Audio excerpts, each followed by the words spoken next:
নমস্কার, আমি অনুভব Chattopadhyay. SNR business live online class ধাপ 30-এ ওয়ার্ক পারমিশন লেটার পাওয়ার পরে আমি কি করব কি করব না সেটির ব্যাপারে আমি বলতে চাই। আজ আমি আমার একটি ডেমনস্ট্রেশন দিতে চাই পঞ্চায়েত প্রধান এবং আমার মধ্যে। আমি কি করে আমি পঞ্চায়েত প্রধানকে এই কাজের ব্যাপারে বলবো সেটির ব্যাপারে আমি এখন বলতে চাই। নমস্কার, আমি অনুভব চট্টোপাধ্যায়। আমার গ্রামের নাম ডাবরাম 2 পঞ্চায়েত, যেটি শিলিগুড়ি আন্ডারে আসে। আমি আপনার এসিজিপি গ্রাম পঞ্চায়েত এলাকায় এসিজিপি গ্রাম পঞ্চায়েত বিপণন সম্পর্কে নির্বাহী কর্মকর্তা হিসাবে নিযুক্ত হয়েছি। আমি এসিজিপি প্রকল্প নিয়ে আলোচনা করতে চাই। আপনার সাথে কথা বলার জন্য একটি ভালো সময় বলুন। পঞ্চায়েত প্রধান বললেন হ্যাঁ। যদি বলেন যে আমি ব্যস্ত এবং পঞ্চায়েত প্রধান যদি বলে যে আমি ব্যস্ত, তাহলে আমার উত্তর হবে অনুগ্রহ করে আমাকে আপনার উপযুক্ত সময় দিন, যখন আমি এসে বিষয়টি নিয়ে আপনার সঙ্গে আলোচনা করব। যদি পঞ্চায়েত প্রধান বলে হ্যাঁ, তবে আমি এভাবে বলবো যে তারপরে আমার উপস্থাপনাটি হবে এসিজিপি হলো এসআরআর ব্যবসায়ী জীবনের একটি প্রকল্প। এটি সিএমএস মার্কেটিং অ্যান্ড কোয়ের একটি ইউনিট। এটি সরকারি অংশীদারি সংস্থা, ভারত সরকারের নিবন্ধন অংশীদারি আইনের অধীনে। আমাদের ফান্ড কোনো কোম্পানি নয়, এটি একটি অংশীদারি প্রতিষ্ঠান। আমরা ভারতীয় জনগণের জন্য অর্থনৈতিক উন্নয়নের কাজ করি। আমরা 2007 সাল থেকে গবেষণা কার্যক্রম শুরু করেছি কিভাবে ভারতীয় জনগণ তাদের অর্থনৈতিক উন্নয়নে আরও শক্তিশালী হবে এবং আরও আয় উপার্জন করবে। এই গবেষণাটি এখন 2023 সালে সফল হয়েছে এবং আমাদের ফার্ম একটি নতুন আর্থিক প্রবৃদ্ধি প্রোগ্রাম তৈরি করেছে, যার নাম হলো ACGP stand up economic growth programme 2024। এটি একটি অনন্য প্রকল্প।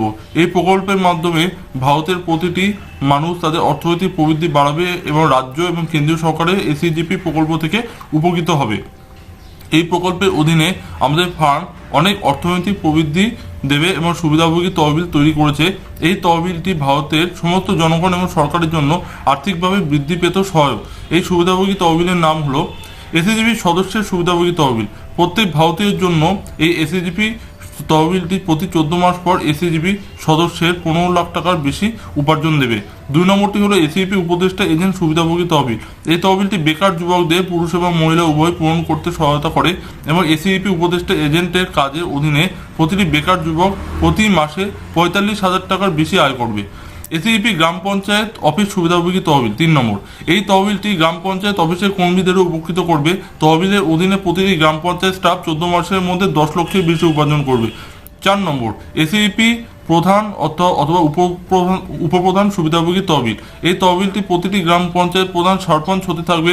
এই তহবিলের অধীনে প্রতিটি গ্রাম পঞ্চায়েত 14 মাসের মধ্যে 10 লক্ষের বেশি উপার্জন করবে। 5 নম্বর এসিপি গ্রাম পঞ্চায়েত সদস্যের সুবিধাভোগী তহবিল। এই তহবিলটি প্রতিটি গ্রাম পঞ্চায়েত সদস্যকে উপকৃত করবে। এই প্রকল্পের অধীনে প্রতিটি গ্রাম পঞ্চায়েত সদস্য প্রত্যেক 14 মাস পর 2 লক্ষের বেশি উপার্জন করবে। 6 নম্বর এসিপি পঞ্চায়েত সমিতি সদস্যের সুবিধাভোগী তহবিল। এই তহবিলটি প্রতিটি পঞ্চায়েত সমিতির সদস্যের জন্য সহায়ক হবে। তহবিলের অধীনে প্রতি পঞ্চায়েত সমিতির সদস্যরা প্রতি 14 মাস পর 3 লক্ষ টাকার বেশি উপার্জন করবে। 7 নম্বর এসিপি জেলা পরিষদ সদস্য সুবিধাভোগী তহবিল। এই তহবিলটি প্রতিটি জেলা পরিষদ সদস্যের জন্য সহায়ক হবে। তহবিলের অধীনে প্রতিটি জেলা পরিষদ সদস্য প্রত্যেক 14 মাস পরে 18 লক্ষ টাকার বেশি উপার্জন করবে।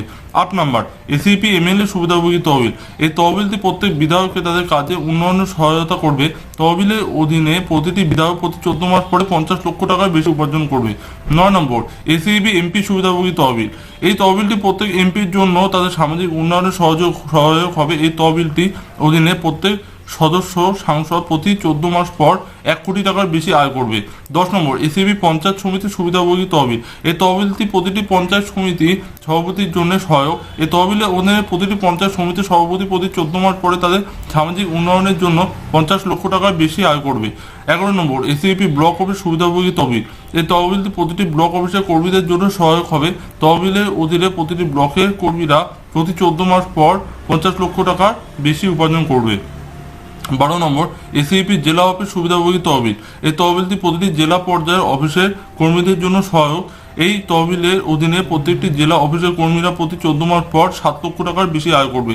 13 number ACP state office beneficiary fund. এই তহবিলটি প্রতি রাজ্য সরকারের অফিসের জন্য হচ্ছে সহায়ক এবং এই তহবিলের অধীনে প্রত্যেক রাজ্য সরকারের অফিসের কর্মীরা প্রতি 14 মাস পর 10 লক্ষ টাকার বেশি উপার্জন করবে। 14 নম্বর এসিপি কেন্দ্রীয় কার্যালয় বেনিফিশিয়ারি ফান্ড। এই তহবিলটি প্রতিটি কেন্দ্রীয় অফিসের কর্মীরা সহায়ক হবে। এই তহবিলের অধীনে প্রতিটি কেন্দ্রীয় অফিসের কর্মীরা প্রত্যেক 14 মাস পর 5 লক্ষ টাকা এবং তার বেশি আয় করবে।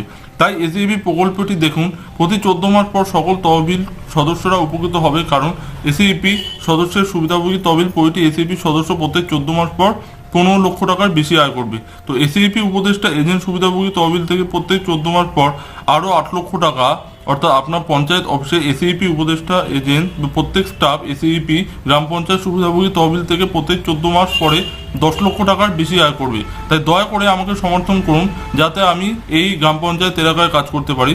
অনুগ্রহ করে তহবিলের নামে একটি ব্যাংক অ্যাকাউন্ট খুলুন, এসইপি গ্রাম পঞ্চায়েত অফিস সুবিধাভোগী তহবিল। এবং 2 নম্বরটি হলো একই এসইপি উপদেষ্টা এজেন্টে একজন মনোনীত এজেন্ট করুন এবং আপনার এজেন্টের কাছ থেকে অতিরিক্ত আয় পান। তো দয়া করে আপনার বিষয়টি নিয়ে ভাববেন। তো আমি পরের দিন আপনার মতামতের জন্য আসবো। আপনি আমাকে আপনার মনোনীত এসইজিপি উপদেষ্টা এজেন্ট নির্বাচন করতে দেবেন। তো ধন্যবাদ।